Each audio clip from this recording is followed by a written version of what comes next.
नमस्कार मित्रांनो, माझं नाव राखी सोनोनी। मी तुम्हाला भगवद्गीतेचे 18 अध्याय वाचून सांगत आहे। आज आहे अध्याय दुसरा। आजकालच्या धावपळीच्या आयुष्यात आपल्याला इतका वेळ नाही मिळत की आपण आपले ग्रंथ वाचू शकू। तर माझा हा एकच प्रयत्न आहे की मी तुम्हाला भगवद्गीतेचे विचार वाचून सांगते, जेणेकरून तुम्ही तुमचे काम सुरू असतानाही ते ऐकू शकता। जर तुम्हाला भगवद्गीतेच्या 18 अध्यायाच्या प्रवासाचा आनंद घ्यायचा असेल तर चॅनलला सबस्क्राईब करा व व्हिडिओला तुमच्या मित्र व परिवाराला शेअर करा। तर चला आपल्या 18 अध्यायाच्या प्रवासाला सुरुवात करूया। अध्याय दुसरा, सांख्ययोग। संजय उवाच तं तथा कृपयाविष्टं सुपूर्णाकुलेक्षणं विषीदन्तीमिदं वाक्यमुवाच मधुसूदनं। संजय म्हणाला, करुणेने भारावलेल्या, मन खचलेल्या आणि अश्रूंनी नेत्र भरून आलेल्या अर्जुनाला पाहून मधुसूदन श्रीकृष्ण पुढील प्रमाणे म्हणाले, भौतिक करुणा, शोक आणि अश्रू ही सर्व आत्म्याबद्दलच्या असणाऱ्या अज्ञानाची लक्षणे आहेत। सनातन आत्म्याबद्दल करुणा असणे म्हणजेच आत्मसाक्षात्कार होय। या श्लोकामध्ये मधुसूदन हा शब्द महत्त्वपूर्ण आहे। भगवान श्रीकृष्णांनी मधु दैत्याचा वध केला होता। आता आपले कर्तव्य करीत असताना ज्या अज्ञानाने आपल्याला ग्रासले आहे त्या अज्ञानरूपी दैत्याचा श्रीकृष्णांनी वध करावा अशी अर्जुनाची इच्छा होती। करुणेचा उपयोग कुठे करावा हे कोणालाही समजत नाही। बुडणाऱ्याच्या वस्त्राबद्दल करुणा करणे व्यर्थ आहे। अज्ञानरूपी महासागरात बुडालेल्या मनुष्याला त्याच्या बाह्य वस्त्ररूपी स्थूल शरीराचे रक्षण करून वाचविता येत नाही। जो हे जाणत नाही आणि केवळ बाह्य वस्त्रांबद्दल शोक करतो त्याला शूद्र किंवा अनावश्यक शोक करणारा असे म्हटले जाते। अर्जुन हा क्षत्रिय होता आणि अशा प्रकारच्या वर्तणुकीची त्याच्याकडून अपेक्षा नव्हती, परंतु भगवान श्रीकृष्ण अज्ञानी मनुष्याचा शोक नष्ट करू शकतात आणि याच उद्देशाने त्यांनी भगवद्गीता सांगितली। सर्वोच्च अधिकारी भगवान श्रीकृष्ण यांनी सांगितल्याप्रमाणे हा अध्याय आपल्याला भौतिक शरीर आणि आत्मा यांच्या पृष्ठकरणात्मक विवेचनाद्वारे आत्मसाक्षात्कारासाठी मार्गदर्शन करतो। जेव्हा एखादा मनुष्य सकाम कर्माप्रती अनासक्त होऊन कार्य करतो आणि आत्म्याच्या संकल्पनेत दृढपणे स्थित होतो, त्यालाच या प्रकारच्या साक्षात्कार प्राप्तीची शक्यता आहे। श्री भगवानुवाच कुतस्तवा कश्मलमिन्द विषमे समुपस्थितम् अनार्यजुष्टमस्वर्गें कमिर्कीर्त करमर्जुनम्। पुरुषोत्तम श्री भगवान म्हणाले, हे अर्जुना, तुझ्यामध्ये अशा अशुद्ध गोष्टी कशा आल्या? ज्या मनुष्याला जीवनाच्या मूल्याचे ज्ञान आहे त्याला या गोष्टी मुळीच शोभत नाहीत। या गोष्टी मनुष्याला उच्चतर लोकात जाण्यात नाही तर त्या त्याच्या दुर्कीर्तीला कारणीभूत होतात। कृष्ण म्हणजे पूर्ण पुरुषोत्तम भगवान, म्हणून संपूर्ण गीतेमध्ये श्रीकृष्णांचा उल्लेख भगवान असाच केला आहे। भगवान रूपाचा साक्षात्कार हा परम सत्याचा साक्षात्कारामध्ये अंतिम साक्षात्कार आहे। परम सत्याचा साक्षात्कार 3 अवस्थांमध्ये होतो: निर्विशेष ब्रह्म, सर्वव्यापी आत्मा, परमात्मा किंवा सर्व जीवांच्या हृदयामध्ये स्थित परम सत्याचे स्वरूप, आणि भगवान किंवा पुरुषोत्तम भगवान श्रीकृष्ण श्रीमद भागवतात परम सत्याची संकल्पना सांगतात।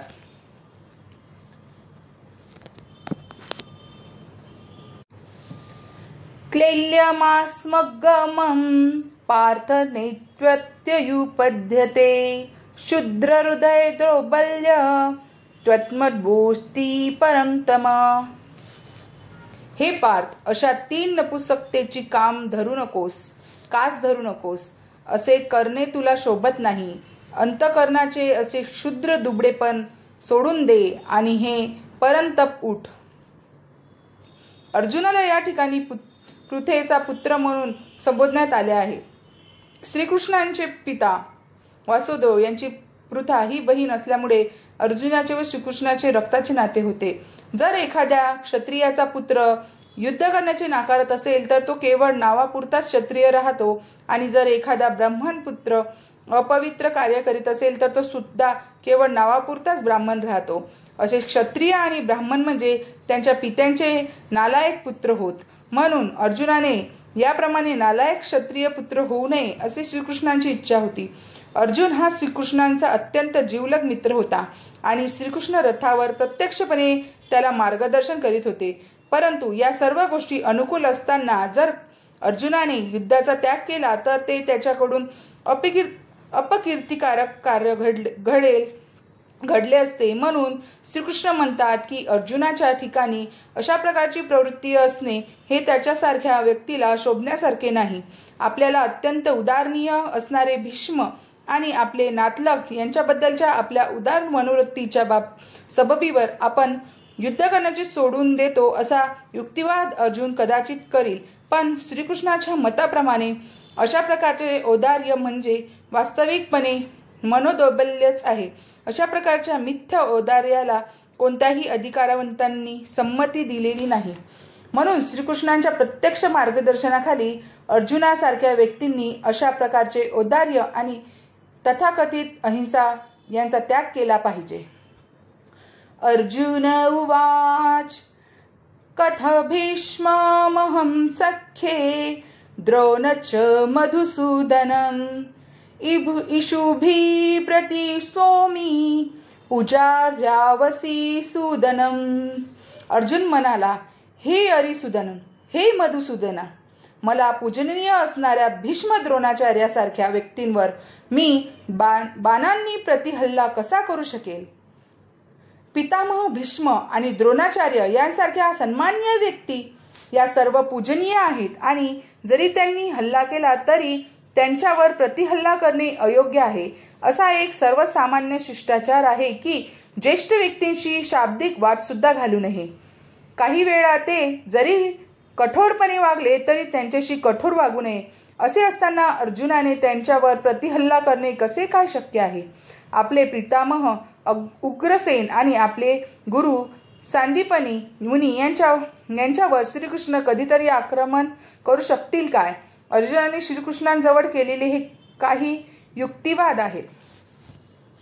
गुरुन् हन्वा हि महानुभावान् श्रेयो भोक्त भैष्यमहि लोके हत्तार्थ कामास्तु गुरुनिर्हेव भुन्निज भोगांस धीर प्रतिग्धान. महात्म्यासम असणाऱ्या माझ्या गुरुजनांना मारून जगण्यापेक्षा भिक्षा मागून जगणे अधिक श्रेयस्कर आहे. जरी त्यांना भौतिक लाभाची इच्छा असली तरी ते ज्येष्ठ आहेत. जर त्यांची हत्या केली तर आपले सर्व भोग रक्तरंजित होतील. धर्मग्रंथातील नियमानुसार जो गुरु निंद कर्म करण्यात गुंतला आहे व जो विवेकशून्य झाला आहे त्याचा त्याग करण्यास काहीच हरकत नाही.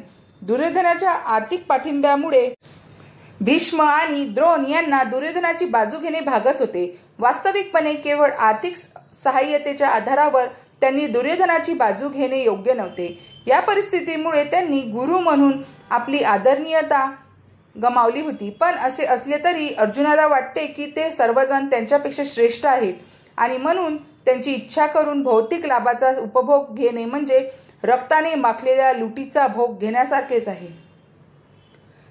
न चैतदिध्यम कतरन्नो गरियो यज्ञ जयेम यदि नानो जेयु यानेव हत्वान जिजीविषाम स्तेवस्तीना प्रमुखे धृतराष्ट्रा. यांच्यावर विजय प्राप्त करणे की त्यांच्याकडून पराजित होणे या दोहोंपैकी कोणतीही गोष्ट अधिक चांगली आहे हे आम्हाला कळत नाही. जर आम्ही धृतराष्ट्रपुत्रांची हत्या केली तर तुम्हाला जगण्याची आवश्यकता नाही. तरी देखील युद्धभूमीमध्ये ते आमच्यासारखेच उभे आहेत. जरी युद्ध करणे हे क्षत्रियांचे कर्तव्य असले तरी सुद्धा युद्ध करून अनावश्यक हिंसा करण्याचा धोका पत्करावा की युद्धापेक्षा भिक्षा मागून जीवन काढावे हे अर्जुनाला कळत नव्हते. यामध्ये युद्धामध्ये जर त्याने शत्रूवर विजय प्राप्त केला नाही तर भिक्षा मागणे हेच केवळ त्याच्या उदरनिर्वाहाचे साधन होते आणि विजयाचाही शाश्वती नव्हती, कारण दोन्हीपैकी कोणतीही पक्ष विजयी होऊ शकतो. जरी विजयश्री हातात माळ घेऊन वाट पाहत असली तरी धृतराष्ट्रपुत्राच्या मृत्यूमुळे त्यांच्या अनुपस्थित जीवन कंठणे अत्यंत कठीण होते. अशा प्राप्त परिस्थितीत तो त्यांच्या दुसऱ्या प्रकारचा पराभव होता. अर्जुनाने विचारात घेतलेल्या या सर्व गोष्टी निश्चितपणे सिद्ध करतात की तो भगवंताचा केवळ महान भक्तच नव्हता, तर तो अत्यंत ज्ञानी होता आणि त्याचा आपल्या मनावर व इंद्रियांवर पूर्ण संयम होता. राजघराण्यात जन्मला असूनही त्याची भिक्षा मागून जीवन कंठण्याची इच्छा म्हणजे अनासक्तीचे आणखी एक लक्षण होय. हे सर्व गुण आणि भगवान श्रीकृष्ण यांच्या आज्ञेवरील त्यांचा विश्वास दर्शवितो की तो खऱ्या अर्थाने सद्गुणी होता. यावरून सिद्ध होते की अर्जुन हा मोक्षप्राप्तीला सर्वथा योग्य होता. जोपर्यंत इंद्रिय निग्रह करता येत नाही तोपर्यंत उच्चतर अशा ज्ञानावस्थेची प्राप्ती होण्याची शक्यता नाही आणि ज्ञान भक्तीशिवाय मोक्षप्राप्तीची शक्यता नाही. भौतिक संबंधाविषयी अर्जुनाला पुरेपूर जाण होती, परंतु त्यापैकी कितीतरी अधिक पटीने हे सर्व आध्यात्मिक गुण विशेष त्यांच्याकडे होते. कार्पण्य दोषपः हत स्वभावहारिणी पुच्छामि त्वा धर्मस्मुच्चेता यच्छेय स्वानिच्च भून् तन्मे शिष्यतेह शाधि मात्व प्रपन्नमं होय. माझ्या दुर्बलतेमुळे मी माझ्या कर्तव्याबद्दल गोंधळून गेलो आहे आणि माझी मनशांती नष्ट झाली आहे. अशा परिस्थितीत माझ्यासाठी निश्चितपणे सर्वात श्रेयस्कर काय आहे याबद्दल मी तुम्हाला विचारित आहे. मी तुमचा शिष्य आहे आणि तुम्हाला शरण आलो आहे. कृपया करून मला उपदेश करा. नहि प्रपश्यामि ममापनुद्याद यच्छोकमुच्छोषणमिन्द्रियनाम अवाप्य भूमावस्पद्वृद्ध राज्यसुराणामपि चाधिप्यनम. ज्या योगे माझ्या इंद्रियांना शुष्क पाडणाऱ्या शोकाला नाहीसे करता येईल असा उपायच मला दिसत नाही. स्वर्गातील देवांसारखे सार्वभौमत्व असलेले वैभवशाली आणि प्रतिस्पर्धी नसलेले राज्य प्राप्त करून सुद्धा मला या शोकाचे निराकरण करता येणार नाही. धर्मतत्व आणि नीतिनियमांच्या ज्ञानावर आधारित अर्जुनाने अनेक युक्तिवाद केले, परंतु असे प्रतीत होते की आपले आध्यात्मिक गुरु भगवान श्रीकृष्ण यांच्या सहाय्याशिवाय तो आपल्या वास्तविक समस्या सोडवू शकला नाही. ज्या समस्यांमुळे त्यांचे संपूर्ण अस्तित्व शुष्क पडत होते त्या समस्यांचे निराकरण करणे हे त्याच्या तथाकथित ज्ञानाद्वारे अशक्य आहे हे त्याने जाणले. भगवान श्रीकृष्णासारख्या आध्यात्मिक गुरुविना आपल्या अडचणी सोडविणे त्याला अशक्यप्राय झाले. जीवनातील समस्या सोडविण्यासाठी पुस्तकी ज्ञान, विद्वत्ता, उच्चपद इत्यादी सर्व व्यर्थ आहे. केवळ श्रीकृष्णासारखाच आध्यात्मिक गुरु या बाबतीत सहाय्य करू शकतो. म्हणून यावरून असा निष्कर्ष निघतो की जो पूर्णपणे कृष्ण भावनाभिवित आहे तो वास्तविकपणे आध्यात्मिक गुरु आहे, कारण तो जीवनातील समस्या सोडवू शकतो. भगवान चैतन्य महाप्रभू सांगतात की एखाद्याचा सामाजिक दर्जा कोणताही असला तरी तो कृष्ण भावनेच्या विज्ञानात पारंगत असेल तर तोच खरा आध्यात्मिक गुरु आहे. संजय उवाच एव मुक्त्वा ऋषिकेश गुडाकेश परन्तप न योत्सा इति गोविंद मुक्त्वा तृणी बभूहव. संजय म्हणाला, याप्रमाणे बोलून झाल्यावर परंतप अर्जुन श्रीकृष्णांना म्हणाला, हे गोविंद, मी युद्ध करणार नाही आणि स्तब्ध झाला. अर्जुन युद्ध करणार नव्हता व त्याऐवजी युद्धभूमीचा त्याग करून भिक्षाटन करण्यास जाणार होता. तो हे समजल्यावर धृतराष्ट्राला नक्कीच आनंद झाला असला पाहिजे, पण शत्रूला मारण्याइतपत अर्जुन सक्षम आहे असे सांगून संजयने धृतराष्ट्राची निराशा केली. थोड्या वेळापुरता जरी अर्जुन आपल्या कुटुंबावरील प्रेमामुळे व्याकुळ झाला होता तरी तो शिष्य म्हणून परमश्रेष्ठ आध्यात्मिक गुरु श्रीकृष्ण यांना शरण गेला. यावरून असे दिसून येते की थोड्याच कालावधीत तो कौटुंबिक आसक्तीमुळे उत्पन्न झालेल्या मिथ्या शोकातून मुक्त होईल आणि आत्मसाक्षात्काराच्या ज्ञानाने किंवा कृष्ण भावनेने परिपूर्ण होऊन निश्चितपणे युद्ध करेल. याप्रमाणे धृतराष्ट्राच्या आनंदात वीरजनगण पडेल, कारण श्रीकृष्णांनी अर्जुनाला ज्ञान प्रदान केल्यामुळे तो शेवटपर्यंत युद्ध करेल. तमुवाच ऋषिकेशा प्रहसन्नीव भारत एनयोरुभयो मध्ये विषीदन्मिदवचः. हे भरतवंशजा, त्यावेळी दोन्ही सैन्याच्या मध्ये उभे राहून हास्य करीत श्रीकृष्ण खिन्न झालेल्या अर्जुनाला याप्रमाणे म्हणाले. ऋषिकेश आणि गुडाकेश या दोन्ही घनिष्ठ मित्रांमध्ये संभाषण चालले होते. मित्र या नात्याने दोघेही एकाच पातळीवर होते, पण त्यांच्यापैकी एकाने स्वेच्छेने दुसऱ्यांचे शिष्यत्व पत्करले. श्रीकृष्ण हसले, कारण एका मित्राने शिष्यत्व पत्करले होते. सर्वांचे अधिपती या नात्याने ते नित्य सर्वांपेक्षा श्रेष्ठ आहेत. तरी सुद्धा भक्तांसाठी भगवंत हे मित्र किंवा प्रियकर यापैकी कोणताही संबंध ठेवण्यास सदैव तयार असतात. पण जेव्हा त्यांचा गुरु म्हणून स्वीकार करण्यात आला तेव्हा ते गुरु बनले आणि शिष्यांबरोबर त्यांनी गुरुप्रमाणेच गंभीर संभाषण केले.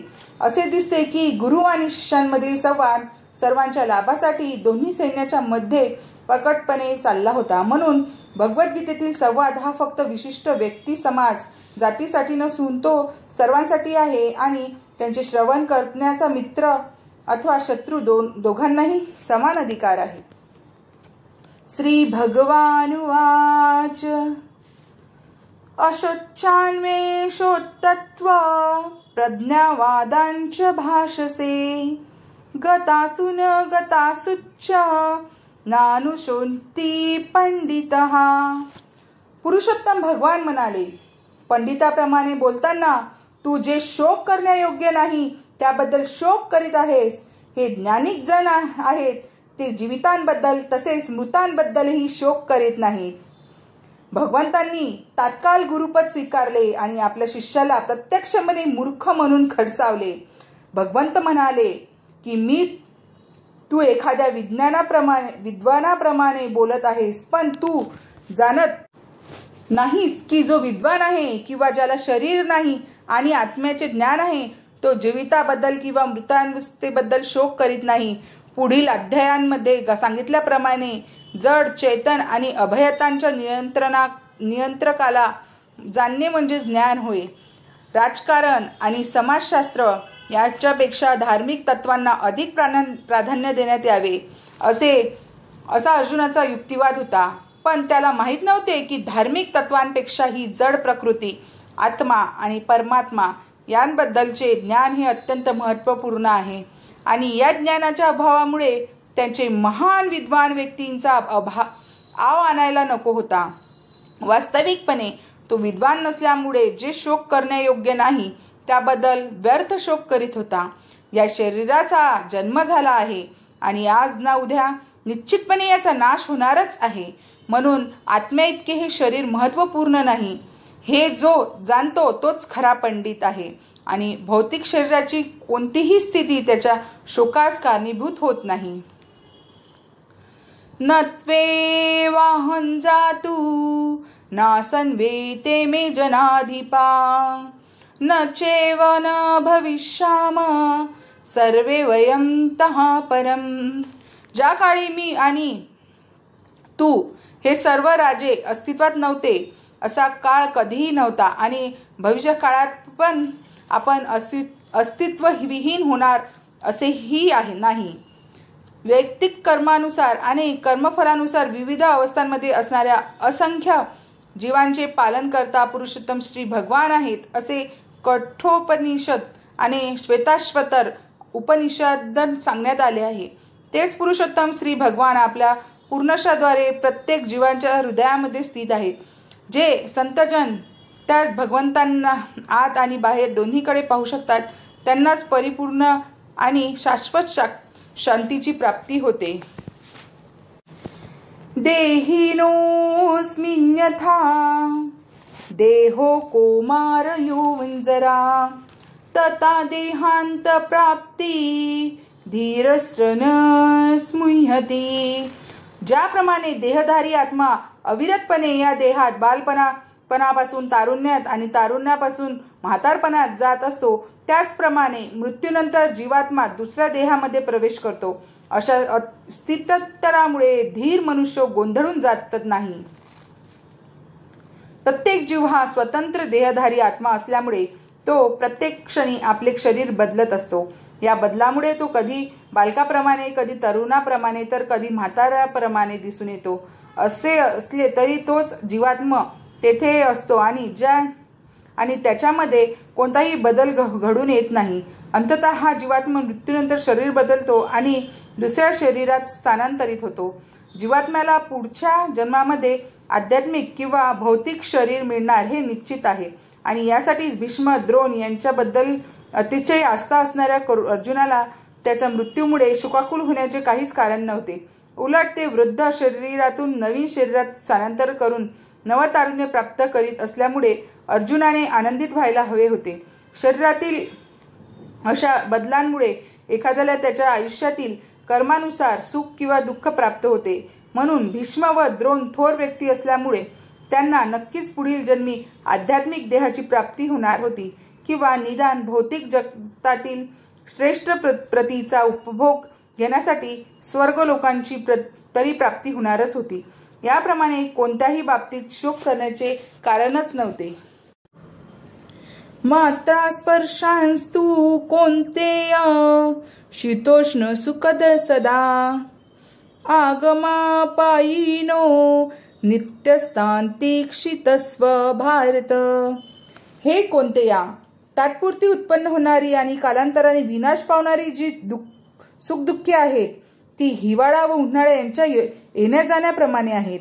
हे भरतवंशजा, ती सुख दुःखे इंद्रियांना होणाऱ्या जाणीवेपासून निर्माण होतात आणि मनुष्याने ती क्षुब्ध न होता सहज करण्यास शिकले पाहिजे। योग्य कर्तव्य पालनासाठी एखाद्याने अनित्य असणाऱ्या सुख दुःखांची उत्पत्ती व विनाश सहन करण्यास शिकलेच पाहिजे। वेदाज्ञेप्रमाणे एखाद्याने माघ महिन्यातली भरल्या पहाटे स्नान करणे आवश्यक आहे। त्याचवेळी अतिशय थंडी असते, तरीही जे धार्मिक तत्वांचे पालन करतात ते अशा वेळी स्नान करण्यास मागे पुढे पाहत नाही। त्याचप्रमाणे मे, जून महिन्यातील कडक उन्हाळ्यातही स्त्री ही स्वयंपाकघरात स्वयंपाक करण्यास मागे पुढे पाहत नाही। प्रतिकूल हवामानातही मनुष्याने आपले कर्तव्य पालन केलेच पाहिजे।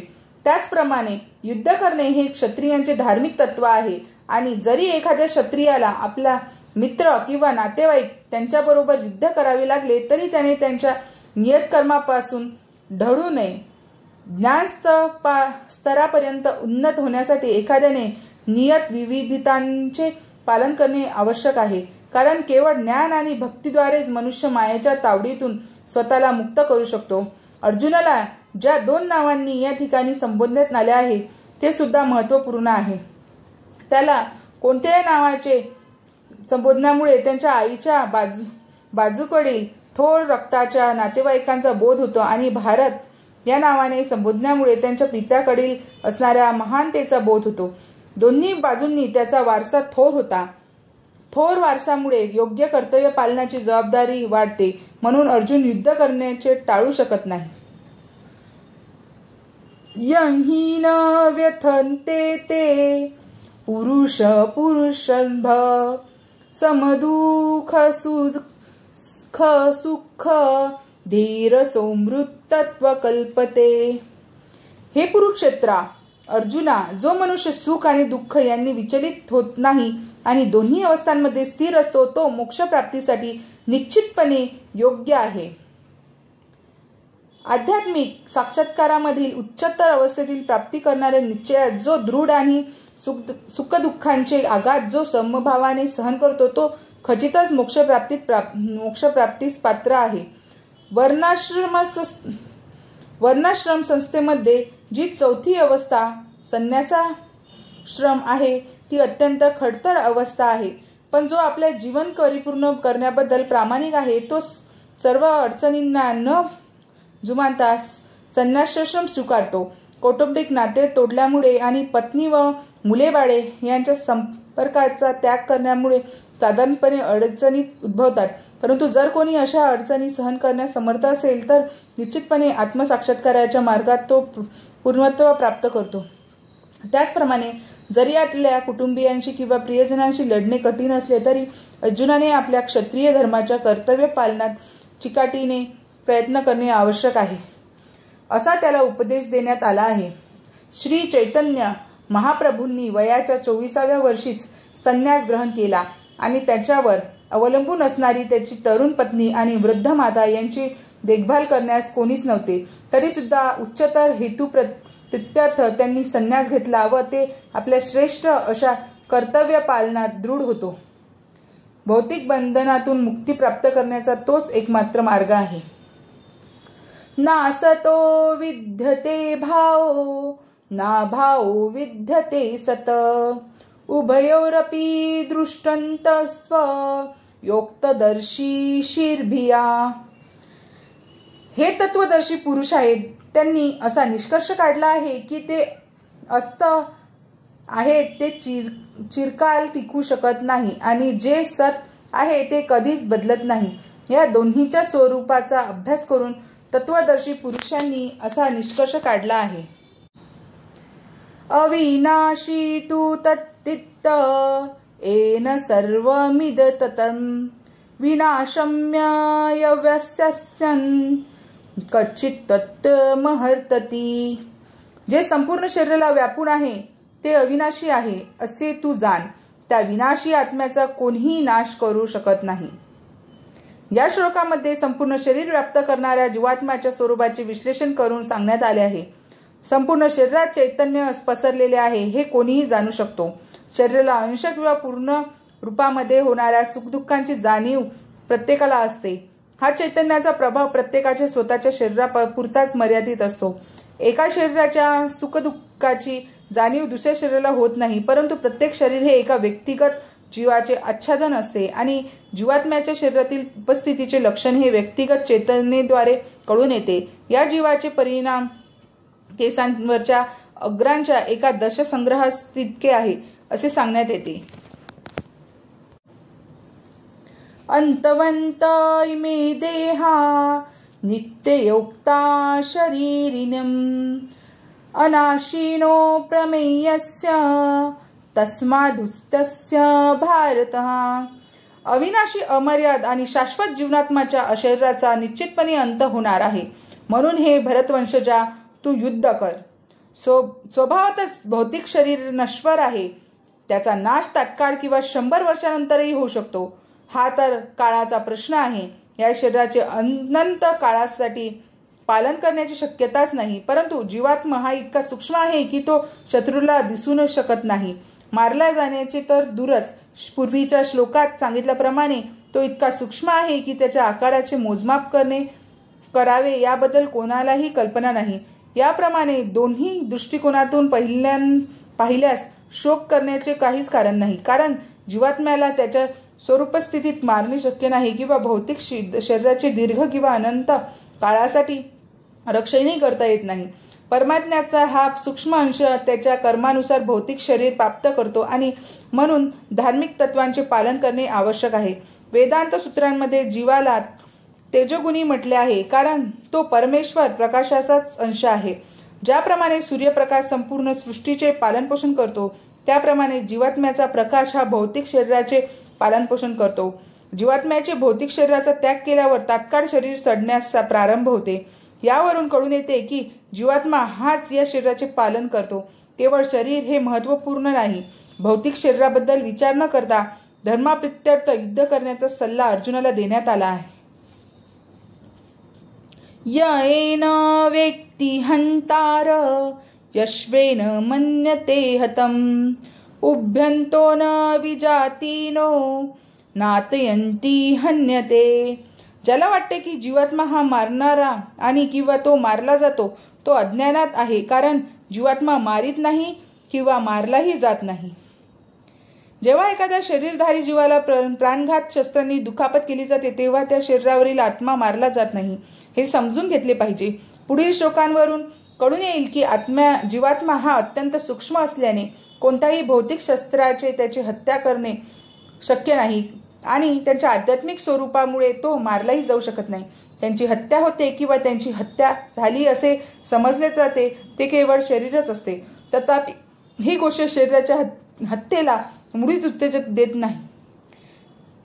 कोणाचीही हिंसा करू नका हा वैदिक आदेश आहे. तसेच जीवात्मा मारला जात नाही ही समजूत पशुहत्येलाही प्रोत्साहन देत नाही.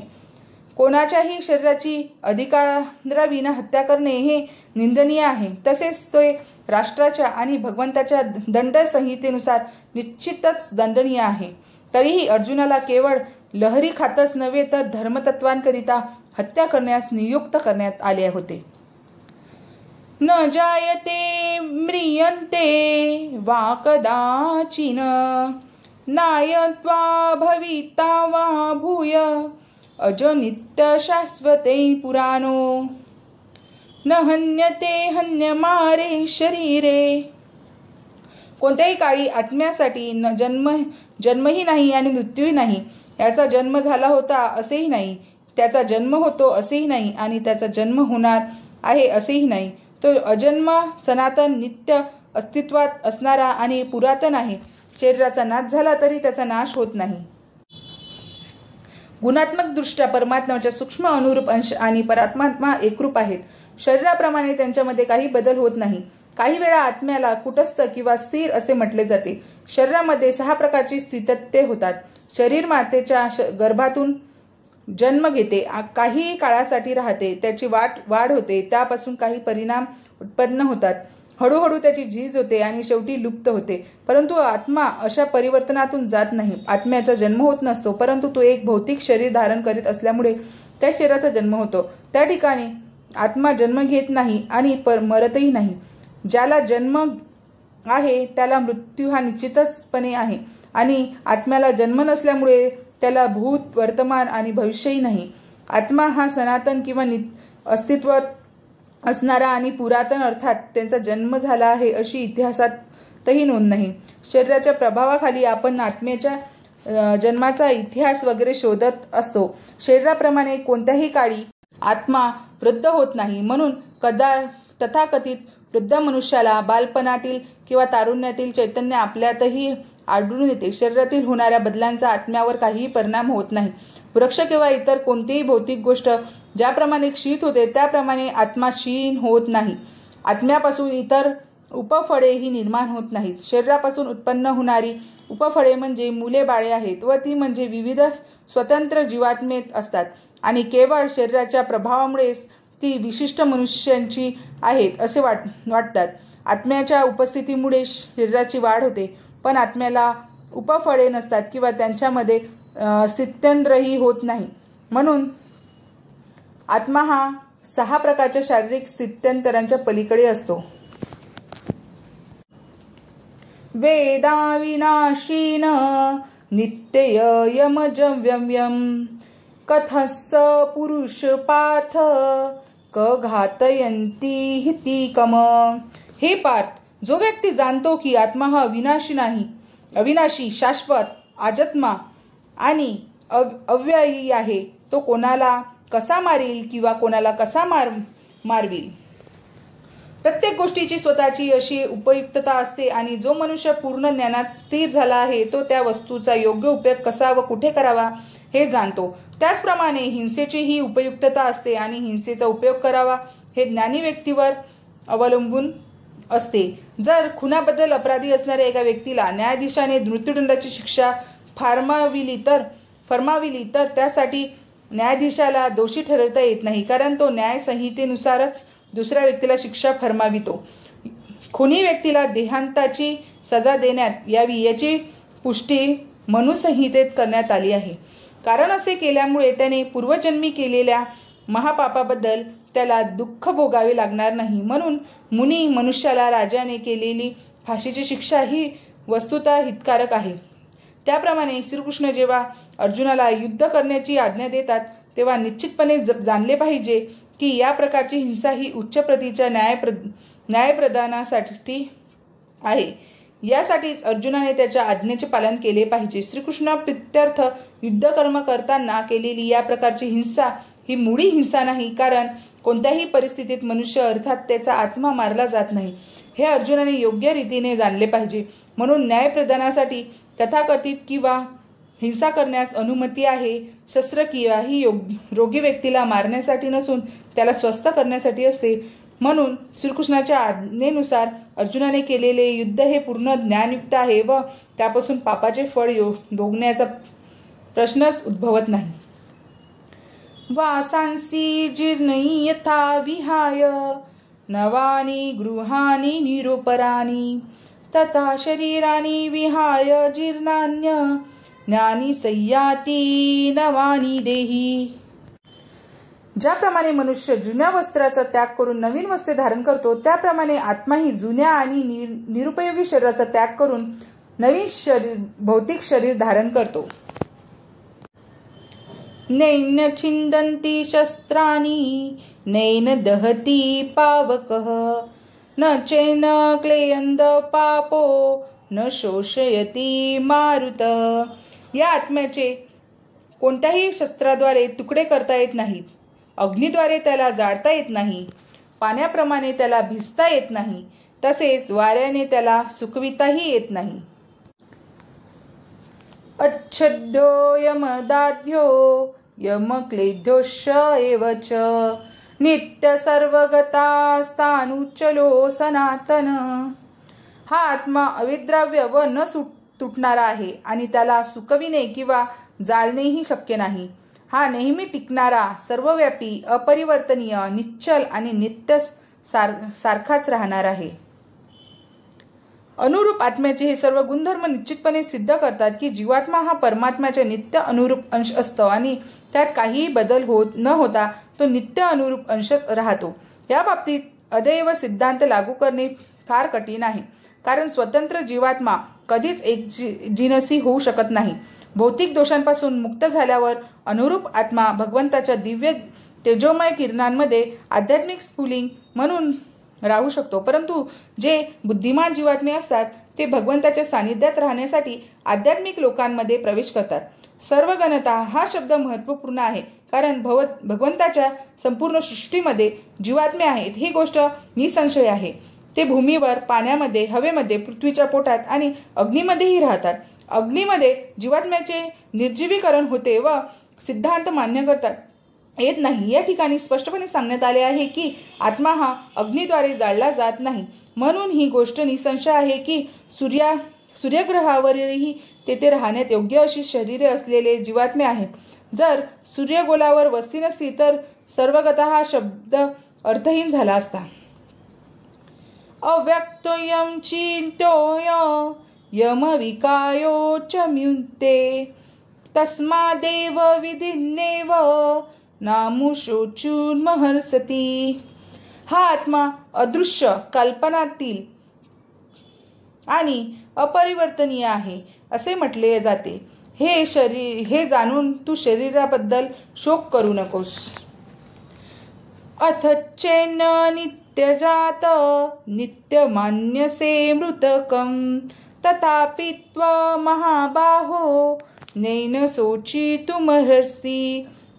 तथापि जरी तुला वाटते की आत्मा हा नित्य जन्मतो आणि नित्य मृत होतो, तरी हे महाभाव तू शोक करणे योग्य नाही. जातस्य हि ध्रुव मृत्युर्धव जन्ममृतस्य च तस्माद् परिहार्येथ तत्त्वशोचितुमर्हसि. जो जन्मला आहे त्याचा मृत्यू निश्चित आहे आणि जो मृत झाला आहे त्याचा जन्म निश्चित आहे. म्हणून तुला परिहार्य कर्तव्य पालनात तू शोक करणे योग्य नाही. मनुष्याला आपल्या आयुष्यातील कर्मानुसार जन्म घ्यावा लागतो आणि अशा कर्माचा एक कालावधी संपला की दुसऱ्या कालावधीसाठी त्याला पुन्हा जन्म घ्यावा लागतो. या प्रकारे जन्म आणि मृत्यू यांचे चक्र मोक्षाच्या अभावी एकामागून एक फिरत राहते. अनावश्यक खून, हत्या आणि युद्ध या गोष्टी जन्म मृत्यू या चक्रामुळे समर्थनीय ठरत नाहीत. पण त्याचबरोबर न्याय आणि सुव्यवस्था करण्यासाठी मानव समाजात हिंसा आणि युद्ध अटळ आहे. भगवंताची इच्छा असल्यामुळे कुरुक्षेत्रावरील युद्ध हे परिहार्य होते आणि योग्य हेतूकरिता लढणे हे क्षत्रियांचे कर्तव्य आहे. अर्जुन आपले कर्तव्य पालन करीत असल्याने आपल्या नातेवाईकांच्या हत्येमुळे त्याने दुःखी आणि भयभीत का व्हावे? कायदा भंग करणे हे त्याला योग्य नव्हते, कारण त्यामुळे ज्या पातकांची त्याला भीती वाटत होती त्याची फळे त्याला भोगावी लागणार होती. आपल्या योग्य कर्तव्य पालनात कसर केल्याने तो आपल्या नातलगांचा मृत्यू टाळू शकत नव्हता आणि या प्रकारे चुकीच्या कर्मपथाचा अवलंब केल्याने त्याचे पतनच झाले असते. अव्यक्तादीनि भूतानि व्यक्तमध्यानि भारत अव्यक्तानि धन्याने तत्र का परिदेवना.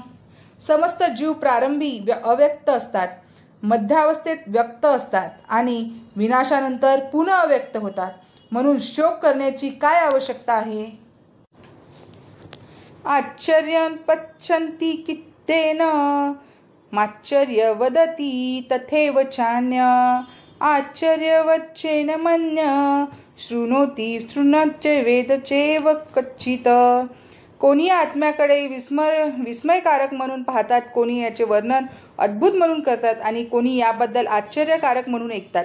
परंतु दुसरे असे आहेत की जे त्यांच्याबद्दल ऐकल्यावरही त्याला मुळीच जाणू शकत नाहीत. देहि नित्यमवत्येय देह सर्वस्य भारत तस्मात् सवार्णी भूतानि नत्व शोचितुमर्हसि. हे बरंच वंशजा, या देहामध्ये जो वास करतो त्याचा कधीच वध होत नाही, म्हणून कोणत्याही प्राणीमात्रांसाठी तू शोक करण्याची आवश्यकता नाही. स्वधर्ममपि चावीक्ष न विकर्मित महर्षी धर्मद्य युद्धाच्छिन्य क्षत्रियस्य न विद्यते. क्षत्रिय नात्याने तुझ्या विशिष्ट कर्तव्याचा विचार केला असता तू जाणले पाहिजे की तुला धर्मतत्वासाठी युद्ध करण्यापेक्षा श्रेष्ठ असे इतर कोणतेही कार्य नाही. वास्तव तू संकोच करण्याची आवश्यकता नाही. यदृच्छया चोपपन्न स्वर्गद्वाम पावृत्तम सुखीन क्षत्रिया पार्थ लभन्ते युद्धमिदृशम. हे पार्थ, ज्या क्षत्रियांना अशा युद्धाची संधी प्रयत्न न करताही येते ते खरोखरच सुखी आहेत, कारण या संधीमुळे त्यांच्यासाठी स्वर्गाची द्वारे सताड उघडी असतात. अर्जुन जेव्हा म्हणाला की मला या युद्धापासून कल्याणकारक असे काहीच दिसत नाही, यापुढे शाश्वत नरकवासच भोगावा लागेल, तेव्हा अर्जुनाच्या या प्रवृत्तीची विश्वासाचे आदिगुरु भगवान श्रीकृष्णांनी निंदा केली होती. अर्जुनाने अशी विधाने केवळ अज्ञानामुळेच केली होती. अहिंसक बनून त्याला त्याचे नियत कर्म करायचे होते. क्षत्रियाने रणांगणात असूनही अहिंसक बनावे हे मूर्खाचे तत्वज्ञान आहे. महान ऋषी आणि व्यासदेवांची पिता परशुराम मुनी यांनी आपल्या पराशर स्मृतीत सांगतात की क्षत्रियो हि प्रजा रक्षन् क्षत्रपाणी प्रदंडयन् निर्जिन्य परसैन्यादि शीतधर्मेण पालयेत. अथ चेत्त्वमीम धर्मन्य संग्राम न करिष्यसि ततत्तद् स्वधर्म कीर्ती च हित्वा पापमवाप्स्यसि. परंतु तू जर धर्मयुद्ध करण्याचे तुझे कर्तव्य केले नाहीस तर कर्तव्य करण्यामध्ये निष्काळजीपणा केल्यामुळे तुला निश्चितपणे पाप लागेल आणि याप्रमाणे योद्धा म्हणून तू तुझी कीर्ती गमावशील. अर्जुन हा प्रसिद्ध योद्धा होता आणि भगवान शंकरासहित इतर देवदेवतांशी युद्ध करून त्याने कीर्ती प्राप्त केली होती. शिकाऱ्याच्या वेशात असलेल्या भगवान शंकरांचा युद्धात त्याने पराभव करून त्यांना प्रसन्न केले व पाशुपतास्त्र नावाचे अस्त्र वरदान म्हणून प्राप्त केले. अर्जुन महान योद्धा होता हे प्रत्येकाला माहीत होते. द्रोणाचार्याचीही त्याला आशीर्वाद दिले व असे अस्त्र वरदान दिले की ज्या योगे तो आपल्या गुरुचाही वध करू शकत होता. त्याच पिता व स्वर्गाचा राजा इंद्र यांच्यासहित इतर अनेक अधिकारी व्यक्तीबद्दल त्याने युद्ध करण्याच्या पात्रतेबद्दलची विश्वसनीयता प्राप्त केली होती. परंतु जर त्याने युद्धाचा त्याग केला तर त्याने आपले क्षत्रियाची कर्तव्यच टाळले असे नव्हे तर तो आपली कीर्ती आणि नावलौकिकही गमावून बसला असता आणि आणि याप्रमाणे नरकात जाण्यासाठी त्याने स्वतःचाच राजमार्ग बनवला असता. दुसऱ्या शब्दात सांगायचे झाले तर तो युद्ध करू नव्हे तर युद्धापासून माघार घेतल्यामुळे नरकात गेला असता. अकीर्तीचापि भूतानि कथयन्ति ते व्ययाम संभावितस्य चाकीर्ती मीरनादितिरिच्यते.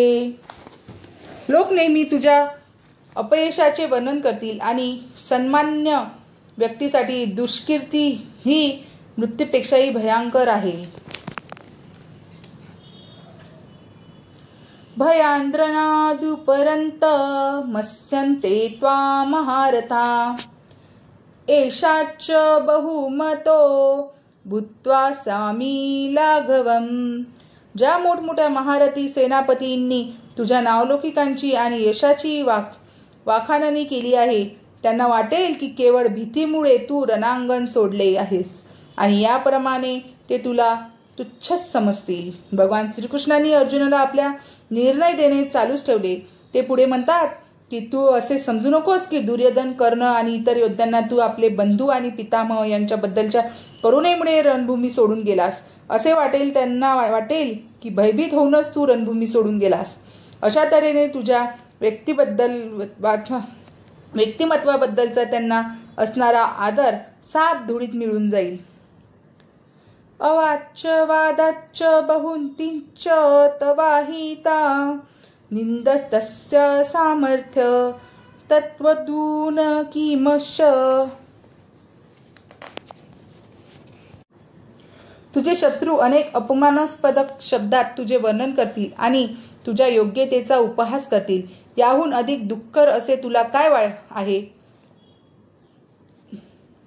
होतो वास्म्यासी स्वर्ग जित्ववाच भोक्षसे महीम तस्मादुष्ट कोंतेय युद्धाय कृतनिश्चय. हे कोंतेया, रणभूमीवर तू मारला जाशील आणि तुला स्वर्गप्राप्ती होईल किंवा तू विजयश्री प्राप्त करून पृथ्वीचे साम्राज्य उपभोगशील. म्हणून दृढ निश्चयी होऊन उठ आणि युद्ध कर. अर्जुनाच्या पक्षाला जरी विजयाची खात्री नव्हती तरी त्याला युद्ध करावेच लागले असते, कारण युद्धात मारल्या गेल्यानेही त्याला स्वर्गलोक प्राप्ती उत्पन्न होता आली असते. सुख दुःखे समे कृत्वा लाभालाभो जयाजयो ततो युद्धाय युज्यस्व नैव पापमवास्यसि.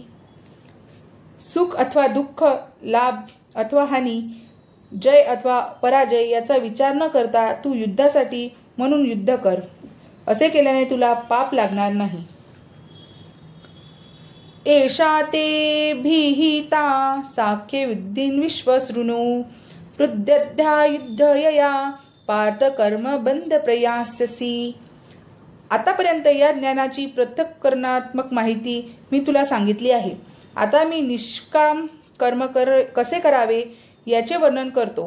हे पार्था, जर तू या ज्ञानाच्या आधारे कार्य केलेस तर कर्मबंधनातून मुक्त होऊ शकशील. नेहाभिक्रम नाशस्ती प्रत्यवायो न विद्यते स्वल्पमस्य धर्मस्य त्रायते महतो भयात. या प्रयत्नात कोणतेही नुकसान किंवा ऱ्यास नाही आणि या मार्गातील अल्प प्रगतीनेही मनुष्याचे मोठे भयंकर भयापासून संरक्षण होऊ शकते. व्यवसायित्माका बुद्धिके कुरुनंदन बहुशाखा विनंताच्च वृद्धयोद्य व्यवसायीनाम. जे या मार्गावर असतात त्यांची बुद्धी दृढनिश्चयी असते आणि त्यांचे ध्येयही एक असते. हे प्रिय कुरुनंदन, जे डळमळीत कृतीचे असतात त्याच्या बुद्धीला अनेक फाटे फुटलेले असतात. यामिमा पुष्पिंता वाच प्रबंधित पच्चित वेदवार्ता पार्थन्यास्ती कामांस सर्ववंत प्रदल फलप्रदाम क्रिया विशेष बाहुला भोर्गेय गती प्रती. अल्पज्ञ लोक वेदांमधील अलंकारिक शब्दांवर अत्यंत आसक्त असतात, कारण त्यात स्वर्गप्रत उत्पन्न होण्याकरिता निरनिराळी सकाम कर्मे, त्यापासून मिळणारा चांगला जन्म, शक्ती इत्यादींना मान्यता देत आली आहे. ऐश्वर्यशाली जीवन आणि इंद्रियतृप्तीची इच्छा असल्यामुळे ते म्हणतात की याहून अधिक महत्त्वपूर्ण असे काहीच नाही. भोगैर्यश प्रस्थाना तया पच्यते साम व्यसान्मिका बुद्धी समाधो न विधीयते. जे लोक इंद्रियतृप्ती आणि भौतिक ऐश्वर्यात अत्यंत आसक्त झालेले आहेत आणि या गोष्टीमुळे जे मोहग्रस्त झालेले आहेत, त्यांच्या मनामध्ये भगवंताच्या भक्तिपूर्ण सेवेचा दृढ निश्चय होऊ शकत नाही. त्रैगुण्य विषया वेदा नित्सृगुण्यो भवार्जुन निद्रन्यो नित्यसत्वस्तो निर्योगक्षेम आत्मवान. वेद प्रामुख्याने भौतिक प्रकृतीच्या 3 गुणांचे विवेचन करतात. हे अर्जुना, 3 गुणांच्या पलीकडे स्थित हो, सर्व द्वंद्वांतून मुक्त हो आणि लाभ रक्षण यांच्या काळजीतून मुक्त होऊन आत्मपरायण हो. यावानर्थ उदपाने सर्वत्र संपुतोदके तावान सेवेषु वेदेषु ब्राह्मणस्य विजानता. लहान विहिरीद्वारे होऊ शकणारी सर्व कार्ये मोठ्या जलाशयाकडून त्वरित होऊ शकतात. त्याप्रमाणे ज्याला वेदामागचा हेतू माहीत आहे त्या ज्ञानी मनुष्याला वेदांशी संबंधित असलेले सर्व कार्ये सहजपणे प्राप्त होतात. कर्मण्येवाधिकारस्ते मा फलेषु कदाचन मा कर्मफल हेतु कर्मास्तेन्वो कर्मणी. तुझे नियत कर्म करण्याचा तुला अधिकार आहे, पण कर्मफलांवर तुझा अधिकार नाही. तुझ्या कर्मफलास तू कारणीभूत आहेस असे काहीही समजू नकोस. तसेच तुझे कर्तव्य न करण्यामागचे मध्येही तू आसक्त होऊ नकोस. योगस्थ कुरु कर्माणि संध्यक्त्वा धनंजय सिद्धय सिद्ध्यो समो भूत्वा समत्व योग उच्यते. हे अर्जुना, यश आणि अपयशाबद्दलच्या संपूर्ण आसक्तीचा त्याग करून समभावाने तुझे कर्म कर. अशा भावालाच योग असे म्हटले जाते. दुरेन द्वार कर्मच्च बुद्धियोगाच्च जय बुद्धो शरं वन्निच्छ कृपणा फल हेतव. हे धनंजया, भक्तिमय सेवेद्वारे सर्व निंद अशा कर्मांना दूर सार आणि त्या भावनेमध्येच भगवंतांना शरण जा. जे आपल्या कर्मफळांचा उपयोग घेऊ इच्छित असतात ते कृपणच आहे. आपण भगवंतांचे नित्य सेवक आहोत. त्या आपल्या मूळ स्वरूपाला त्याने वस्तुतः जाणले आहे. तो कृष्ण भावनाभी कर्म व्यतिरिक्त इतर सर्व कर्माचा त्याग करतो. पूर्वीच वर्णन केल्याप्रमाणे बुद्धियोग म्हणजे भगवंताची दिव्य प्रेममयी सेवा होय. असे भक्तिपूर्ण प्रेममयी सेवा म्हणजे आत्म्याचा कर्म करण्याचा योग्य मार्ग आहे. केवळ कृपण लोकच आपल्या कर्मफलाचा उपयोग घेण्याची इच्छा करतात, पण त्यामुळे ते भवबंधनात अधिकच गुंततात. कृष्ण भावनेमध्ये केलेल्या कर्म व्यतिरिक्त इतर सर्व कर्मे ही निंद अशी कर्मेच आहेत. कारण अशा कर्मामुळे मनुष्य पुन्हा जन्म मृत्यूच्याच चक्राला बांधले जातात. म्हणून एखाद्याने स्वतः कर्माचे कारण बनण्याची कधीच इच्छा करू नये. सर्व काही कृष्ण भावनेमध्ये म्हणजे श्रीकृष्णाच्या संतुष्टीसाठी केले पाहिजे. कृपण व्यक्तीला सुदैवाने किंवा कठीण परिश्रमाने प्राप्त केलेल्या संपत्तीचा योग्य उपयोग कसा करावा याचे ज्ञान नसते. मनुष्याने आपली संपूर्ण शक्ती कृष्ण भावनाभिमुख कर्म करण्यात खर्चित घातली पाहिजे आणि त्यामुळेच त्याला आपले जीवन यशस्वी करता येईल. कृपण व्यक्तीप्रमाणेच दुर्दैवी लोकही आपल्या मानवी शक्तीचा भावसेवेमध्ये उपयोग करीत नाही. बुद्धियुक्तो जहातीह उभे सुकृदृष्टते तस्माद्योगायुज्यस्व योग कर्मसु कौशल्यम.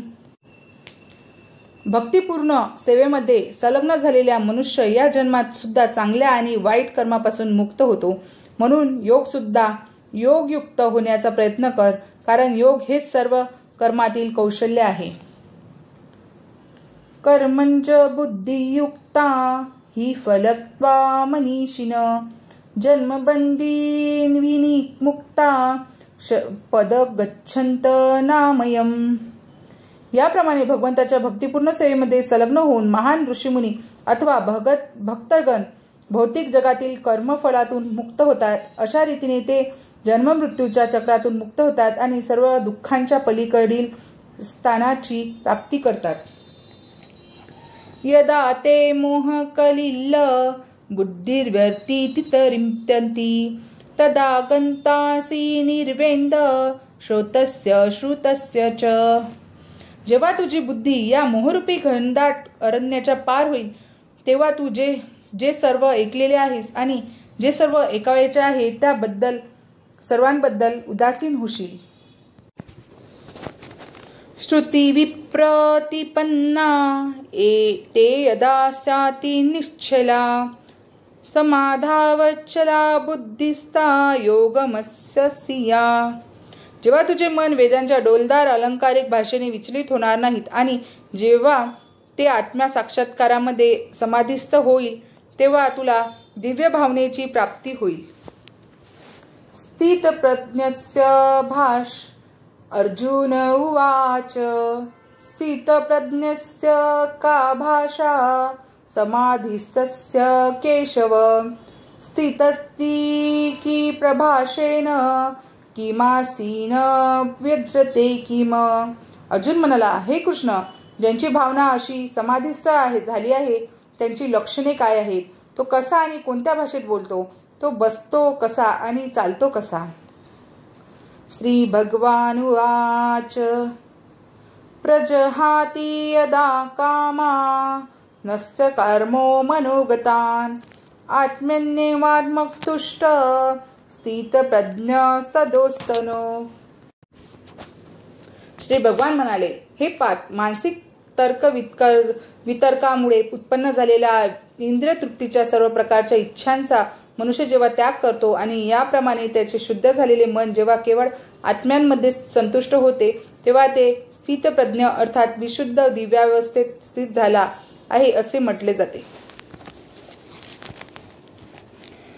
दुःखेष्वनुदिग्रमना सुखेषु विगतस्पृह वितराग भय क्रोध स्थितधीर्मुच्युच्यते। जो त्रिविध तपांनीही मनामध्ये विचलित होत नाही किंवा सुखांमध्ये हर्षोल्लासी होत नाही आणि जो आसक्ती भय आणि क्रोध यापासून मुक्त झाला आहे त्याला स्थिर मन झालेला मुनी असे म्हटले जाते। यहं सर्वज्ञान भीषणे हस्त तत्प्राप्य शुभाशुभम नाभिनंदन्ति न द्वेष्टी तस्य प्रज्ञा प्रतिष्ठिता। या भौतिक जगतात जो कोणी शुभ अथवा अशुभ गोष्टीच्या प्राप्तीपासून प्रभावित होत नाही आणि जो अशा प्राप्त शुभाशुभ गोष्टींची स्तुती अथवा निंदाही करीत नाही तो पूर्ण ज्ञानामध्ये दृढपणे स्थिर झालेला असतो। यदा सहते चाय कर्मुणांदीव सर्वशा इंद्रियाणि द्रियार्थे व्यस्तस्य प्रज्ञा प्रतिष्ठिता। ज्याप्रमाणे कासव आपले अवयव आपल्या कवचात आवरून घेते त्याप्रमाणे जो आपल्या इंद्रियांना इंद्रिय विषयांपासून आवरून घेतो तो पूर्ण चेतनेमध्ये दृढपणे स्थिर होतो। विषया विनिवर्तन्ते निहाहारस्य देहिना रसवर्ज रसोप्यस्य परम दृष्टा निवर्तते। देहधारी जीवात्मा जरी इंद्रियो भोगापासून निवृत्त झाला तरी त्याची इंद्रिय विषयांबद्दलची गोडी राहतेच, परंतु उच्चतर रसाचा अनुभव घेऊन अशी कार्ये थांबविल्यास तो चेतनेमध्ये स्थिर होतो। यततो ह्यपि कौन्तेय पुरुषस्य विपच्चित इंद्रियाणि प्रमाथीनि हरन्ति पसंभमनः। इंद्रिय इतकी प्रबळ आणि उच्छृंखल आहेत की हे अर्जुना, इंद्रियांना ताब्यात ठेवण्याचा प्रयत्न करणाऱ्या विवेकी पुरुषाच्या मनाला सुद्धा ती बळजबरीने ओढून नेतात।